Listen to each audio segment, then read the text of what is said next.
বারাকাতুহ। ওয়ালাইকুম আসসালাম রহমতুল্লাহি বারাকাতুহ। হুজুরের কাছে আজকের জানার বিষয় হলো কুরবানি কি এবং কুরবানির উদ্দেশ্য কি?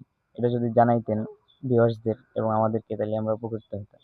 আলহামদুলিল্লাহ, খুব গুরুত্বপূর্ণ একটা প্রশ্ন। কুরবানি এটা আসলে ত্যাগ, আত্মত্যাগ। যে ত্যাগটা আমাদের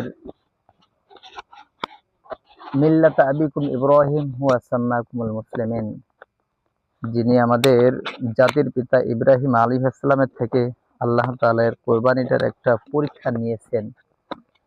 যে পরীক্ষাটা আল্লাহ তাআলা স্বপ্নের মাধ্যমে ইব্রাহিম আলাইহিস সালামকে, হযরত ইসমাইল আলাইহিস সালামকে আল্লাহ তাআলার রাস্তায় উৎসর্গ করার একটা স্বপ্ন দেখাইছেন।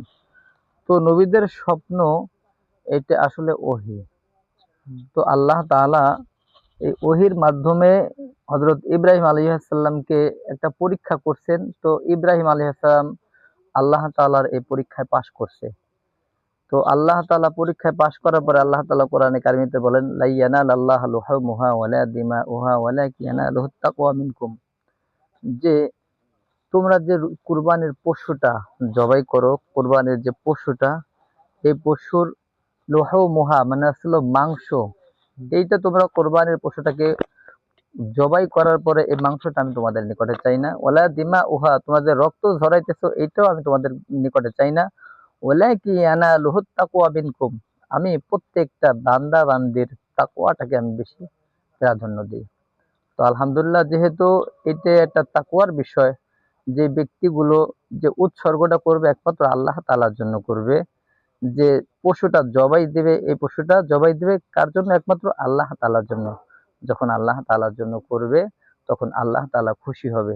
আর যদি লোক দেখানোর জন্য হয়, লৌকিকতা, মানুষকে খুশি করার জন্য যদি হয়, এমন যদি চিন্তা ভাবনা মানুষের ভিতরে আসতেও পারে, সেটা আসলে শয়তানের ধোঁকায় পড়ে। যদি এরকম চিন্তা ভাবনা মনোভাব আসে যে আমি এলাকার ভিতরে একজন প্রভাবশালী ব্যক্তি, আমি যদি কোরবানি না করি তাহলে সমাজ আমাকে কি বলবে, হ্যাঁ, আমি এলাকার ভিতরে চলি, সামাজিক মানুষ, আমি যদি কোরবানি না দিই তাহলে আমাকে হয়তো মানুষে ছোট বলবে, এই জন্য আমি কোরবানি দিচ্ছি। যেরকম চিন্তা ভাবনা হয়ে থাকে, এরকম মন মানসিকতা যদি হয়ে থাকে, তাহলে এই মন মানসিকতা পরিবর্তন করা। আর যদি এরকম মন মানসিকতা এসেই থাকে, তাহলে তওবা করা, ইস্তেগফার করা এবং এটা থেকে বিরত হওয়া, আল্লাহ তাআলার কাছে দোয়া করা। বর্তমানে দেখা যায় যে মানুষ কুরবানির ব্যাপারে প্রতিযোগিতা করে।